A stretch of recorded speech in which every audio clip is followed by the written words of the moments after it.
6월 첫 주부터 지난주까지 우리는 에베소서를 통해서 말씀의 진리를 들었습니다.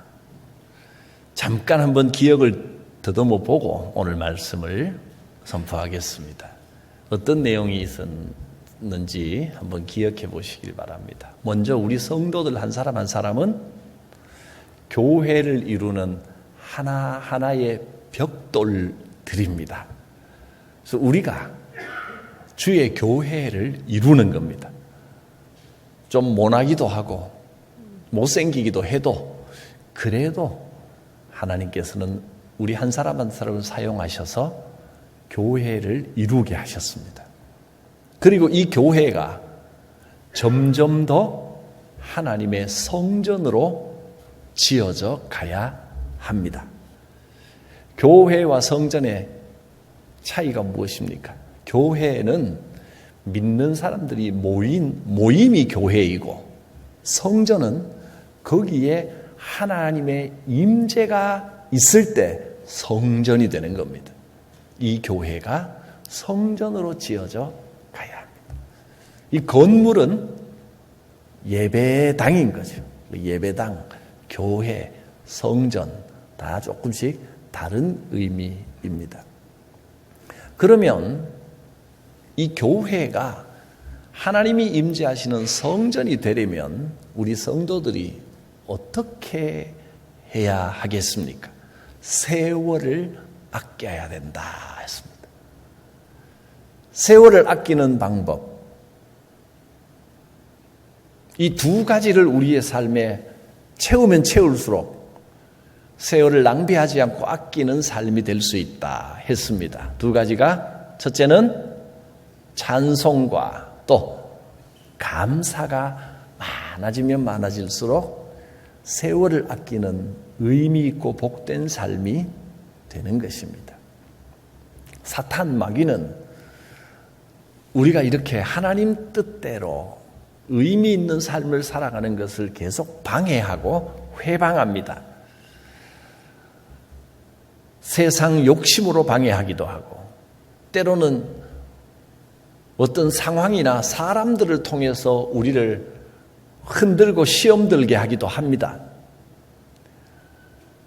우리는 신앙생활하는 자체가 악한 사탄 마귀와의 영적 전쟁이다 하는 것을 늘 기억하고 이 전쟁에서 승리해야 됩니다. 영적 전쟁은 힘으로 막 찍어 누르는 싸움이 아닙니다. 영적 전쟁은 하나님이 주신 무기로, 하나님의 방법으로 승리해야 합니다.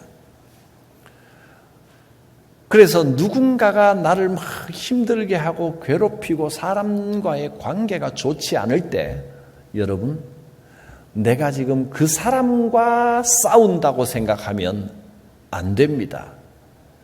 그 배후에서 나를 흔들어 놓으려고 하는 악한 마귀 사탄과의 싸움인 것을 알아야 됩니다. 이 싸움은 혈과 육에 대한 것이 아닙니다. 혈과 육을 가진 사람을 미워하거나 분노하거나 하면 결국은 다 같이 망하는 겁니다. 어떤 이야기를 들었든 어떤 상황을 맞닥뜨렸던 간에 분노하거나 미워하거나 다투려고 하는 마음을 가지지 말고 사람은 보살펴주고 용서해주고 불쌍히 여겨야 할 존재다 하는 것을 잊지 말고 그 배후에 있는 악한 영과의 전투에서 이기시기를 바랍니다. 그래서 지난주에는 6가지 하나님이 주시는 무기로 잘 무장해야 된다 하셨습니다. 이제 오늘부터는 골로새서를 몇 주간 동안 살펴보겠습니다. 골로새서는 주제가 뭐냐 하면 세상 철학, 세상의 상식, 세상 가치관, 그것 따라다니다가는 그리스도에게서 벗어나 버리고 만다. 세상 것 쫓아다니지 말고 세상의 철학이나 세상 지식, 세상 가치관을 따라다니지 말고 그리스도를 우리의 판단 기준으로 삼아야 됩니다. 그런 내용입니다. 골로새라고 하는 이름은 도시 이름입니다. 소아시아 지역, 지금으로 하면 튀르키예 지역이 되겠죠. 그 소아시아 지역에 골로새라는 도시가 있었습니다. 이 도시는 굉장히 발달된 상업 도시입니다. 가게도 많고 장사꾼도 많고 사람들도 많이 오가고 가게가 생겼다 없어지는 것도 많고 그렇습니다. 꼭 성동구 같지요. 골로새. 여러분이 잘 아는 말 중에 콜로세움이라는 말이 있죠. 로마의 원형 경기장, 큰 경기장. 그 말의 뜻은 거대하다는 겁니다. 굉장히 크다는 의미인데 같은 어원을 가집니다. 콜로세움, 골로새. 비슷하지요. 굉장히 거대한 도시입니다. 그만큼 이 번화한 도시, 이런 도시의 문제점은 세상적 사고방식과 세상의 가치관, 세상의 계산 방법이 가득하다는 겁니다. 골로새에 있는 교회, 골로새 교회에도 이런 세상적 가치관과 사고방식이 많이 들어와 있었습니다. 그래서 그럴듯한 이론으로 성도들을 미혹시키고 그리스도에게서 멀어지게 하려는 이단 사상들이 있었습니다. 이단 사이비들이 여러 가지 특징들이 있겠지만 사람들이 많이 현혹되고 세력을 많이 떨쳤던 이단들, 신천지, 또 하나님의 교회, 또 지금은 교주가 성적인 문제로 재판받고 밝혀져서 많이 싸그러들었지만 정명석이 있는 JMS, 이런 이단들이 특징이 뭐냐 하면 굉장히 논리적이라는 겁니다. 앞뒤가 딱딱 들어맞는 것처럼 들립니다. 처음부터 끝까지 이 논리가 빈틈이 없이 딱딱 맞아 떨어지는 것처럼 들립니다. 그런데 사실은 그게 억지로 끼워 맞춘 것이란 말이에요. 억지로 끼워 맞춰서 딱딱 떨어지게 해놓으면 특히 젊은 사람들 가운데 뭔가 이해가 잘 안 가고 의문이 있었는데 정답을 딱딱 말해주는 것처럼 들리니까 그만 거기에 현혹이 되어버리는 겁니다.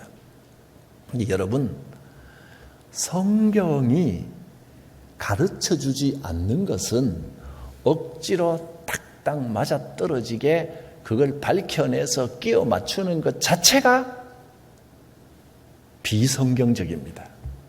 성경은 우리가 몰라도 되거나 또는 모르는 게 더 유익하거나 또 알려줘도 우리가 이해할 수 없는 세계의 일들에 대해서는 알려주지 않으십니다. 모르는 채로 둡니다. 그래서 성경에 없는 것은 성경에 없는 것으로 우리가 모르는 것으로 남겨두고 모르겠습니다라고 고백하는 게 맞는 것이지 그것을 억지로 논리로 끼워 맞추려고 하니까 성경의 의도와는 관계없는 전혀 엉뚱한 방향으로 이상한 집단으로 가버리는 겁니다. 죽음 이후의 세계에 대해서 천국의 구체적인 모습과 형상에 대해서 여러분 우리가 다 알 수 있습니까? 우리가 아는 것은 하나님의 나라 천국이 우리가 살아가는 동안 우리의 삶과 심령에 임하고 이 천국이 하나님과 함께하는 천국이 우리가 이 땅의 삶을 끝낸 이후에도 영원히 이어진다라고 하는 것만 압니다. 그리고 어떻게 이어지고 구체적으로 어떻게 생겼는지를 다 알 수가 없습니다. 또 그 천국에서 우리의 몸은 어떻게 될 것인가? 새 몸을 입혀준다고 말씀하셨습니다. 딱 거기까지 알 수 있습니다. 그 몸이 어떤 물질로 돼 있고 어떤 느낌이고 천국에는 경치가 어떻고 그거 다 알 수 없습니다. 알 필요도 없습니다. 살아있는 동안 열심히 하나님의 뜻을 따라 신앙생활 잘하면 어차피 가게 됩니다.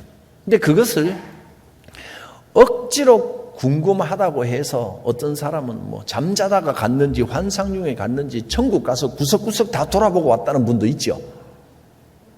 천국만 갔다 온 게 아니라 지옥 가서 또 구석구석 다 돌아보고 왔답니다. 특별히 그분만 성경에 없는 것을 하나님이 불러서 보여줬다는 겁니다. 그거 거짓말입니다.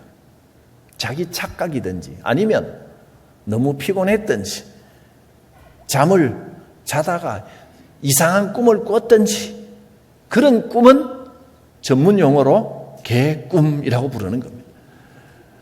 그런 거를 뭘 유튜브에 띄우고 막 대단한 것처럼 오히려 사람들을 협박하고 겁주는 용도로 사용하고 지옥은 어떻게 생겼고 가서 누가 만났고 여러분 그런 이야기 하나도 믿을 게 없습니다. 확실하게 말씀드립니다. 확실하게 거짓말입니다. 어떻게 목사님은 그렇게 자신 있게 이야기합니까? 혹시라도 진짜인 줄 어떻게 압니까? 라고 물으신다면 저는 압니다. 왜냐하면 성경에 없는 내용이기 때문입니다. 하나님께서 특별한 계시로 성경을 우리에게 주셨고 몰라야 되거나 몰라도 되는 부분은 모르도록 남겨두셨습니다. 그래서 어쩌면 이것이 정확하게 딱딱 맞아떨어지지 않는다라고 생각이 될지는 몰라도 하나님의 말씀 앞에 겸손해야 됩니다. 그래서 성경은 이렇게 말씀하십니다. 4절 말씀을 보면 내가 이것을 말함은 아무도 교묘한 말로 듣기에 그럴듯한 말로 너희를 속이지 못하게 하려 함이니. 골로새서는 그렇게 성경에 없는 말로 그럴듯하게 사람을 속이고 사람을 현혹시키는 것을 막아주는 진리의 말씀입니다. 또 8절에도 누가 철학과 헛된 속임수로 이 세상 철학, 세상의 논리 이런 것들로 너희를 사로잡을까 주의하라.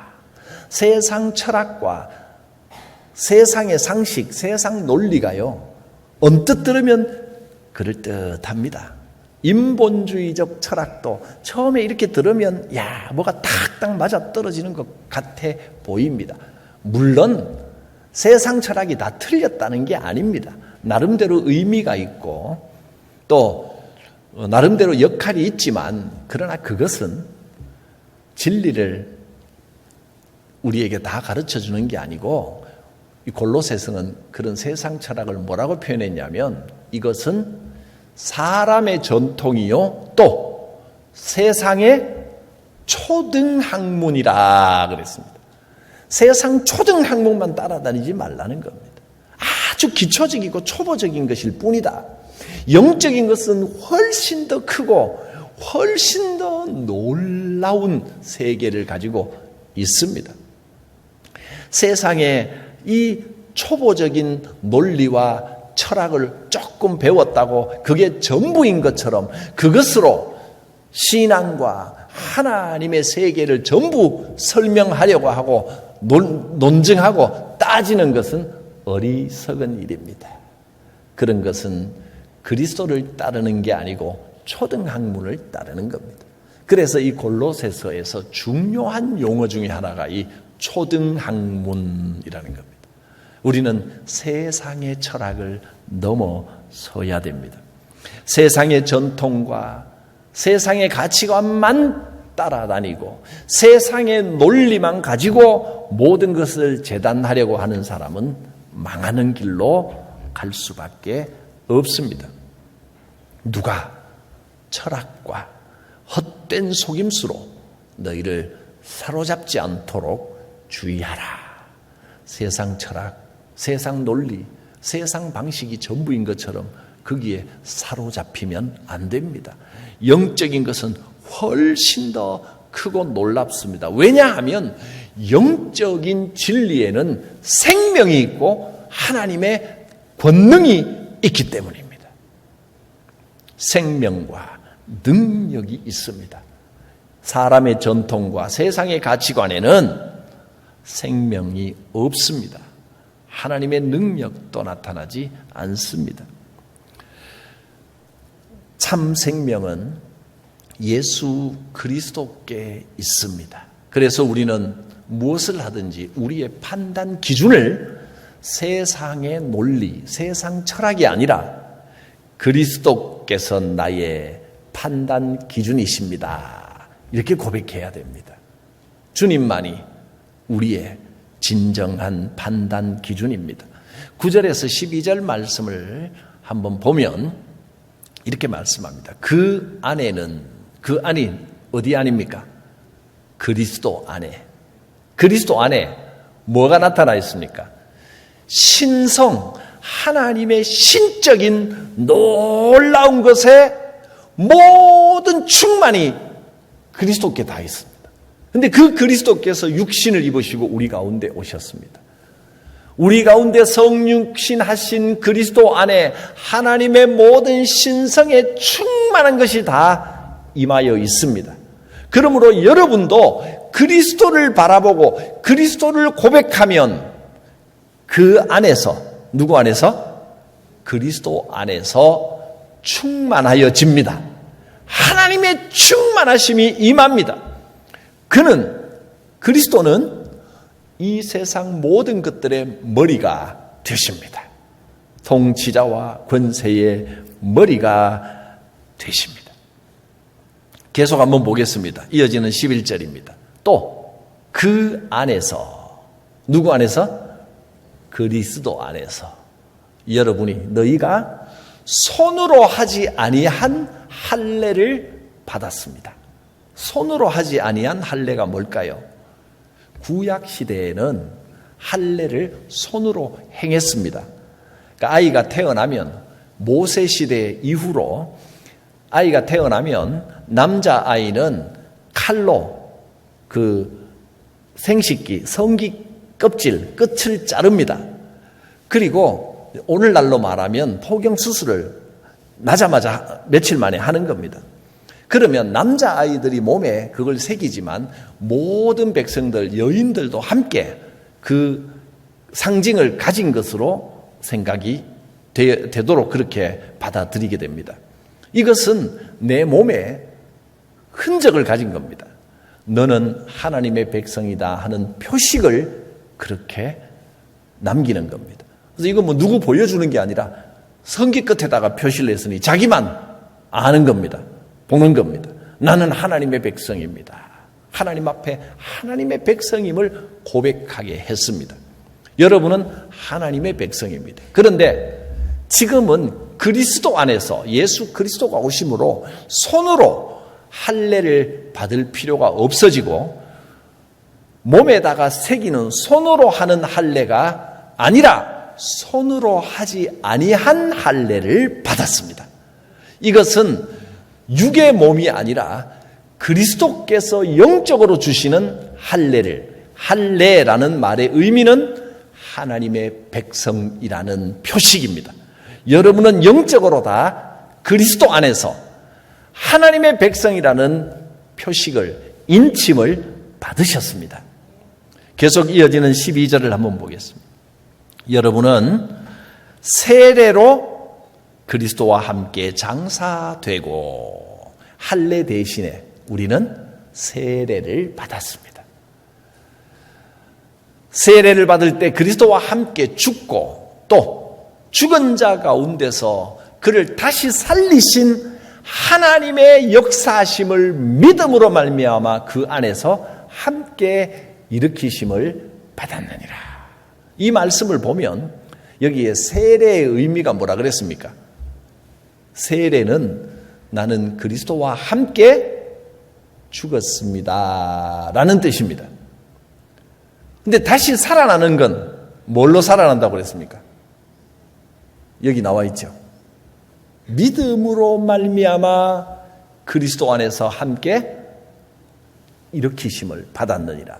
생명을 얻는 것은 믿음으로 얻는 겁니다.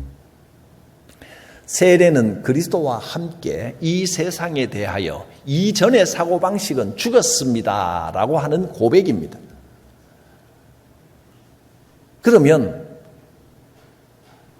세례를 받지 않으면 어떻게 됩니까? 믿기는 믿는데 세례를 받지 않으면 어떻게 될까요? 세례는 받는 것이 좋은데 세례 받지 않았다고 해도 구원받는 데는 하등의 관계가 없습니다. 구원은 우리가 생명을 얻는 것은 믿음으로 얻는 겁니다. 가끔 이제 임종 직전에 세례를 꼭 받아야 되겠다고 사모하여 임종 세례를 해달라고 부탁하는 분들이 있습니다. 왕진 가는 겁니다. 출장 세례. 원래 세례는요, 원래 의미는 본인이 그냥 하나님 앞에서 세례 받는다는 의미도 있지만 우리 교회 공동체가 그분을 하나님의 백성이요 우리의 영적인 가족으로 인정합니다 라고 하는 공동체가 아멘하고 화답하고 우리의 식구로 영적인 가족으로 받아들이는 과정까지 포함해야 그게 진짜 세례가 되는 겁니다. 그런데 임종 세례는 따로 가서 하는 세례의 의미는 이제 그런 의미는 없죠. 그래서 이 세례에는 임종에 처한 분이 세례를 받으면 마음의 위로가 되고 그래도 평안이 오고 내가 천국 갈 수 있다 이런 마음이 생긴다면 뭐 가서 해주는 게 좋은 일입니다. 그러나 그거 아니고 세례를 받아야만 구원받는다고 생각한다면 그건 잘못된 건 아무 의미가 없는 겁니다. 그래서 고린도전서 1장 17절에 보면요, 사도 바울이 뭐라고 고백을 했냐면 그리스도께서 나를 보내신 것은 뭐 하라고 보내셨다 그랬습니까? 세례를 주게 하려 함이 아니요. 그리스도께서 나보고 세례 주라고 보낸 게 아닙니다. 세례는 형식일 뿐입니다. 말의 지혜로 하라고 보낸 것도 아닙니다. 말로 복음을 잘 설명하라고 나를 보낸 것도 아닙니다. 뭐 하라고 한 겁니까? 오직 복음을 전하게 하려 합니다. 그리스도께서 우리를 이 세상에 보낸 것은 복음을 전하게 하려는 겁니다. 복음은 말의 지혜로 되는 게 아닙니다. 우리의 믿음의 고백과 하나님의 역사하심과 우리의 삶으로 전하는 것이 복음입니다. 세례는 어떤 의미에서는 결혼식하고 비슷합니다. 결혼식은 결혼식이 참 신비롭습니다. 결혼식이라고 하는 건 피가 하나도 안 섞인 남남이 오히려 피 섞여 있으면 안 됩니다. 혈통이 전혀 관계없는 남녀가 결혼식 딱 하고 나면 가족이 돼버립니다. 피가 안 섞인 사람이 가족이 되는 과정은 결혼식밖에 없습니다. 물론 또 있군요. 입양이나 뭐 이런 것도 있겠지만은 대표적인 예식으로 결혼식입니다. 그래서 결혼 예식은 두 사람이 사랑하고 부부가 되는 것을 증명하는 것이지만 결혼식 자체가 사랑을 보장해 주는 건 아닙니다. 아무나 데리고 와서 결혼식만 하면 가족이 되는 게 아니고 사랑이 전제가 돼야 되는 거죠. 세례는 믿음이 전제가 돼야 되는 겁니다. 그러면 결혼식 부득이한 사정으로 결혼식을 못하고 사는 사람은 어떻습니까? 부부입니까? 부부가 아닙니까? 결혼식 못해도 부부는 부부죠. 사실혼 관계입니다. 그러니까 세례를 못 받아도 구원받는 건 구원받는 거예요. 그러나 아주 정상적인 건 아니니까 가능하면 결혼 예식을 하고 정당하게 사람 앞에 선포해야 되듯이 세례도 하나님의 백성이 됐으면 정당한 예식을 통하여 공개적으로 하나님의 백성임을 선포하고 정상적으로 하는 게 제일 좋은 겁니다. 세례는 우리가 하나님의 백성이고 구원받았다는 것을 선포하는 예식입니다. 세례를 받는다는 것은 내가 이제 모든 사람들 앞에서 하나님의 뜻대로 성도답게 살겠습니다. 성도의 의무를 다하고 성도의 책임을 다하고 성도의 권리를 누리며 그렇게 살겠습니다. 라고 선포하는 것입니다. 우리는 예수 그리스도의 이름으로 세례를 받음으로 세상에 대하여는 죽었습니다. 물로 세례를 받는 것은 내 죄가 다 씻어졌습니다. 세상 사고방식은 이제 다 지나갔습니다. 깨끗이 씻어내고 주 안에서 새롭게 되었습니다 라는 뜻입니다. 그리고 하나님의 역사로 말미암아 믿음으로 우리를 다시 살리신 것입니다. 이제는 세례를 받고 새롭게 된 사람으로서 이제는 세상 논리와 세상 가치관이 아니라 생명과 능력을 따라 살아가는 새 사람입니다. 이것을 명심해야 됩니다. 더 이상 우리는 세상 방식에 얽매이지 않습니다. 세상은 논리, 규칙, 율법으로 이끌어갑니다. 그러나 우리는 생명과 능력으로 살아가는 것입니다. 13절 말씀을 세 번역으로 한번 적어왔습니다. 여러분은 범죄와 옛날에 죄를 짓던 그 삶과 또 육신의 무할례로 죽었으나, 육신의 무할례라고 하는 것은 하나님의 백성이 아니라는 뜻입니다. 하나님의 백성이라는 증거를 가지 못한 자, 세상에 속한 자로 영적으로 죽었었지만 이제는 하나님께서 여러분을 그리스도와 함께 살리시고 우리의 모든 죄를 용서해 주셨습니다. 그리스도와 함께 살아난 자로, 그리스도의 생명을 가진 자로 살아가야 합니다.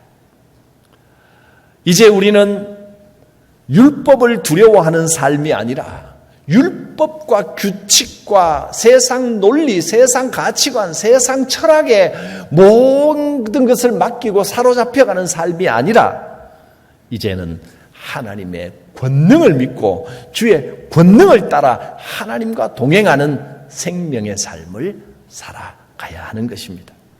세상 철학이 그럴듯해 보입니다. 세상 논리가 그럴듯해 보입니다. 그러나 우리는 거기에 사로잡히면 안 됩니다. 물론 세상 철학도 필요하고 세상 논리도 필요하지만 이것은 무슨 학문? 초등 학문이다. 이것을 잊지 마십시오. 그걸 넘어서야 됩니다. 세상 철학에 대해서라면 저도 철학에 대해서는 나름대로는 공부할 만큼 공부를 해봤습니다. 그러나 그 철학의 논리는 생명을 품지 못합니다. 우리는 생명을 따라 능력을 따라 살아가야 합니다. 12절 말씀을 다시 한번 읽습니다. 너희가 세례로 그리스도와 함께 장사되고 이제는 세례를 받음으로 그리스도와 함께 세상에 대하여 나는 죽었습니다. 고백하는 겁니다. 그리고 또 죽은 자들 가운데서 그를 일으키신 하나님의 역사를 믿음으로 말미암아 그 안에서 함께 살아나서 새 생명의 삶을 사는 것입니다.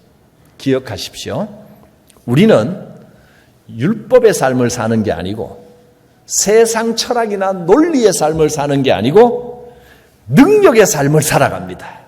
하나님의 능력을 따라 살아가고 하나님의 생명을 따라 살아갑니다. 골로새서는 이렇게 우리에게 세상의 교묘한 철학, 교묘한 속임수에 완전히 사로잡히지 말고 그리스도의 십자가 복음이 무엇인지, 그리스도가 어떤 분이신지, 십자가의 삶이 무엇인지를 올바로 아십시오 하고 가르쳐 줍니다. 이제 몇 주간 이어서 골로새서를 볼 때 그리스도를 우리의 삶의 기준으로 살아가는 삶이란 이런 것이구나 하는 것을 점점 더 깊이, 점점 더 맛있게 느끼게 될 것입니다. 그리스도를 바라봅니다. 십자가를 바라봅니다.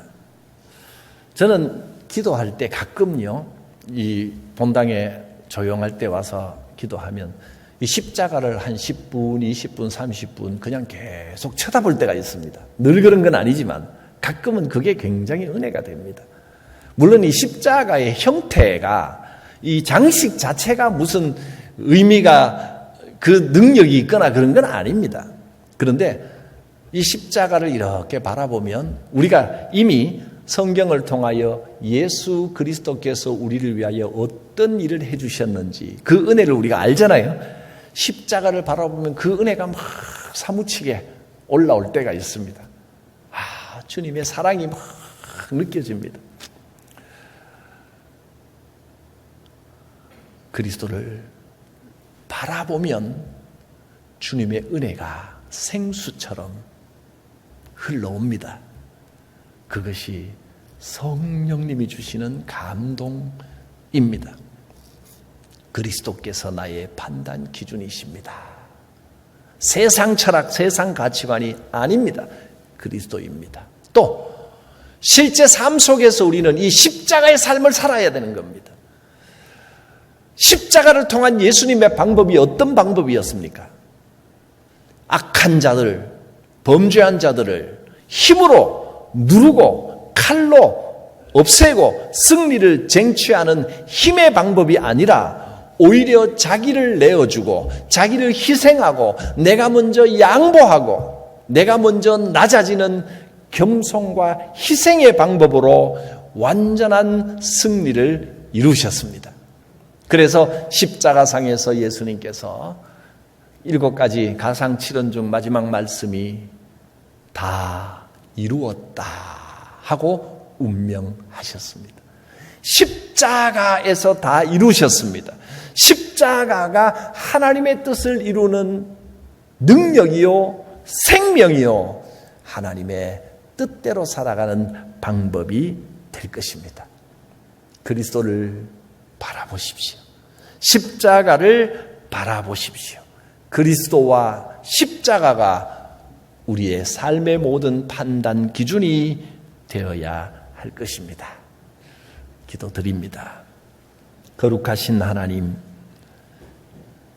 그리스도 안에서 우리에게 이 생명을 주시고 이 능력을 주셨습니다. 주의 생명을 붙들고 주의 권능을 누리며 살아가는 삶이 되게 하옵소서. 십자가만 생각하고 십자가를 붙들고 십자가로 헌신하며 십자가로 승리하게 하옵소서. 예수님의 이름으로 기도드립니다. 아멘.